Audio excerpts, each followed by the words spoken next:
Hello বন্ধুরা, সবাইকে good morning. তো মা এখানে সকাল সকাল নাস্তা বানাচ্ছে, ভাই এখানে বসে আছে। তো চলো দেখি মা কি নাস্তা বানাচ্ছে আজকে।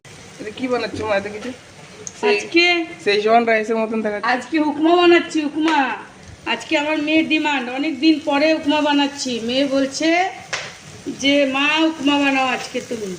এতদিন তো এত কাজের মধ্যে পারিনি, তারা ওরা পুজো পাঠ ছিল, ছট গেল, কালী পুজো গেল।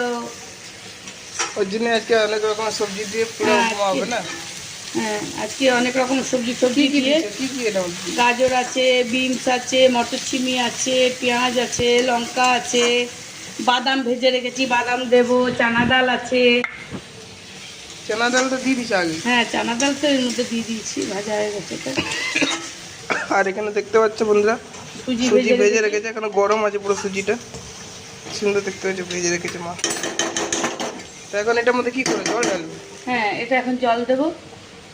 মানে এটা যখন ভাজা হয়ে যাওয়ার পর তারপর জল ঢালবে। অনেকটা ম্যাগির মতন, যেরকম ম্যাগি মশলাটাকে ভেজে নিই আমরা। বন্ধুরা, তোমরা খেলে আসতে পারো আমার হাতের উপমা, দারুণ বানায়, দোকান ফেল। এইটা তো একদম গ্যারান্টি, একদম সত্যি কথাই। দোকানে দেবে না এরকম উপমা। যে খাবে চিরজীবন মনে রাখবে, এত সুন্দর উপমা মা বানায়, খুব সুন্দর সত্যি করে।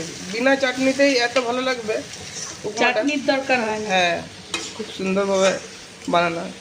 কেন কি ঘরের যে জিনিস ইস্তেমাল হয়, তো উপমা পোহা এসব হলে তো আর কথাই নেই। এগুলো তো খুবই ভালো নাস্তা। আমার ঘরে চাউমিনগুলো একটু খুব কমই হয়, এই উপমা পোহা রুটি এইসবই চাউমিন খাওয়া অত ভালো হয়, না, খুব কম হয়। চাউমিন হয় না বলবো না, এটার মধ্যে তো পুরো চাউমিনের টেস্টই আছে যখন বানাও তুমি এটা পুরো। আর এটা খাওয়া তো ভালো। সুজির উপমা, চিড়ার পোহা খাওয়া খুব ভালো। তো ঠিক আছে বন্ধুরা, তোমরা জানিও কমেন্টে কিরকম লাগলো আজকের মায়ের বানানোর প্রসেসটা। তোমরা ওরকম করে ট্রাই করবে, খুব ভালো লাগবে। তো মানছি একটুখানি দিক্কত সবজি কাটতে, কিন্তু কিসের দিক্কত? কোনো কষ্ট নেই। সবার, যেই হোক, ছেলে হোক মেয়ে হোক, খেতে গেলে তো একটুখানি করতে হবে। খাওয়ার জন্য বলে নয়, সব কাজেই একটু তো নিজেকে করতেই হবে। হাতের ধারে কেউ মুখে তো তুলে দেবে না, একটুখানি না করলে খাবো কি করে ভালো? সে তো সত্যি কথাই বন্ধুরা, কিছু ভালো খেতে গেলে কষ্ট করতেই হয়। ঠিক আছে বন্ধুরা, কীরকম লাগলো ভিডিওটা কমেন্টে জানিও। আর এরকমভাবে তোমরা একদম ট্রাই করো, খুব ভালো লাগবে। ঢেলে দিলাম।